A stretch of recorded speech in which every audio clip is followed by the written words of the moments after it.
پرسپولیس در تبریز شکست خورد. اما اگه فقط اسم گلزن و اشتباه دانیال ایری رو ببینیم، نصف داستان این بازی رو از دست دادیم. چون سوال اصلی این بازی این نیست که چه کسی اشتباه کرد. سوال اصلی اینه چرا پرسپولیس با این همه بازیکن با تجربه و مهرهای هجومی که جذب کردن و داشتن، در یه بازی بزرگ نتونه ضربه نهایی رو بزنه و در نهایت با یه اتفاق ساده تو دقیقه 90 زمین رو شکست خورده ترک کردن. یه طرف ماجرا دانیال ایریه، مدافعی که تو دقایق پایانی یه دفع اشتباه وحشتناک داشت. توپ جلوی پای اشترکالی افتاد و مهاجم تراکتور که تازه وارد زمین شده بود با یه ضربه دقیق کارو تموم کرد. کاری که تراکتور با سپاهان هم کرد، امروز با پرسپولیس هم انجام داد. اما اگه قرار باشه تمام شکست رو روی دوش یه بازیکن بذاریم، داریم ساده ترین جواب ممکن رو انتخاب میکنیم. چون قبل از اون صحنه خاص 90 دقیقه فوتبال وجود داشت. 90 دقیقه که نشون داد مشکل پرسپولیس فقط یه اشتباه فردی نبود. مشکل جایی بود که تیم پرسپولیس نتونست برتری خودشو تو زمین نشون بده. پرسپولیس و تراکتور در حالی روبروی هم قرار گرفتن که هر دو تیم با شرایط تقریبا خوبی وارد زمین شدن. تراکتور دنبال این بود که ثابت کنه دو برد ابتدای فصلش اصلا اتفاقی نبوده. پرسپولیس هم با ترکیبی پر از اسمای بزرگ اومده بود تا نشون بده تغییرات تابستونی میتونه این تیم رو دوباره مدعی اصلی قهرمانی کنه. اما چیزی که تو زمین دیده شد با تصور اولیه خیلی فرق داشت. پرسپولیس تو بخشی از بازی توپ بیشتری رو داشت، حرکت‌های ترکیبی خوبی انجام داد، موقعیتایی هم ساخت، اما یه مشکل بزرگ وجود داشت. این تیم تو تبدیل فشار به خطر واقعی مشکل جدی داشت و این همون جایی بود که تراکتور واقعا بهتر عمل کردش. تیم جواد نکونام شاید تو تمام دقایق بازی صاحب توپ نبود، اما یه ویژگی مهم داشت. میدونست چه زمانی باید صبر کنه و چه زمانی باید ضربه نهایی رو بزنه. پیروزی تو فوتبال همیشه درباره این نیستش که کی مالکیت بیشتری رو داره، گاهی درباره اینه که تو لحظه درست بهترین تصمیم رو بگیری و تراکتور هم تو این بازی هم تو بازی قبلیش به بهترین شکل ممکن این کار رو انجام داد.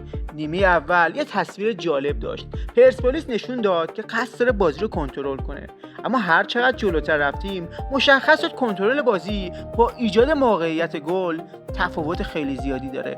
توپ ممکنه دست یه تیم باشه، ولی سوال مهم اینه با اون توپ چه کاری میتونه انجام بده. پرسپولیس در بعضی دقایق به 1/3 دفاعی تراکتور هم میرسید، اما در آخرین پاس، انتخاب نهایی و ضربه آخر مشکل داشت. بازیکنان هجومی این تیم کیفیت فردی بالایی دارن، اما فوتبال فقط جمع کردن چند بازیکن خوب کنار هم نیستش. هماهنگی بین اونا خیلی مهمتره. اینکه بازیکن بدونه نفر کناریش چه حرکتی رو میتونه انجام بده، اینکه پاس قبل از حرکت بده، اینکه تیم بدونه وقتی دفاع حریف عقب میشینه چطور باید فضا ایجاد کنه. و اینجا بود که پرسپولیس واقعا هنوز با یه تیمی که خودشو مدعی باید نشون بده فاصله زیادی داشت.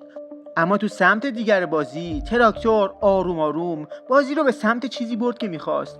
این تیم دنبال یه بازی پر ریسک نبود، صبر کرد، فضاها رو بست، اجازه نداد پرسپولیس راحت به پشت خط دفاعش برسه و مهمتر از همه تا آخرین دقیقه تمرکز خودشون رو حفظ کردن. همین موضوع باعث شد وقتی فرصت رسید از اون بتونن به نحوه احسن استفاده کنن. تعویضای جواد نکونام تو دقایق پایانی بازی جواب داد. اشترکالی، ترابی و حبیب نژاد وارد زمین شدن و همین تعویضا باعث شد چند دقیقه بعد تبدیل به بازیکنایی بشن که نتیجه بازی رو تغییر میدن. این دقیقاً همون چیزیه که تو بازی‌های بزرگ تفاوت بین دو مربی و دو تا تیم رقم میزنه. با یه تصمیم کوچیک سرنوشت 90 دقیقه رو عوض میکنه. حالا باید برسیم به مهدی تارتار. طبیعیه که بعد از چنین شکستی نگاه‌ها به سمت سرمربی میره، چون پرسپولیس فقط نباختش. پرسپولیس توی بازی بزرگ نتونست تصویری که هواداراشون انتظار داشتن رو نشون بده. پرسپولیس سالها بود از تراکتور نباخته بود. انتقاد اصلی که مطرح میشه درباره ساختار تیمه، اینکه پرسپولیس دقیقاً با چه ایده‌ای بازی میکنه. آیا قراره مالکانه بازی کنه؟ آیا قراره با سرعت بالا حمله کنه؟ آیا قراره از کناره‌ها استفاده کنه یا بیشتر منتظر اشتباه حریف بمونه؟ وقتی یه تیم هنوز هویت تاکتیکی کاملا مشخصی رو پیدا نکنه تو بازی‌های بزرگ آسیب می‌بینه، چیزی که پرسپولیس و سپاهان دارن نشون میدن از خودشون. یکی از بحث‌های مهم بعد از این مسابقه تعویضای عجیبی بود که آقای تارتار انجام داد. هوادارهای پرسپولیس درباره نیمکت موندن بازیکن‌های مثل اورونوف سوال دارن.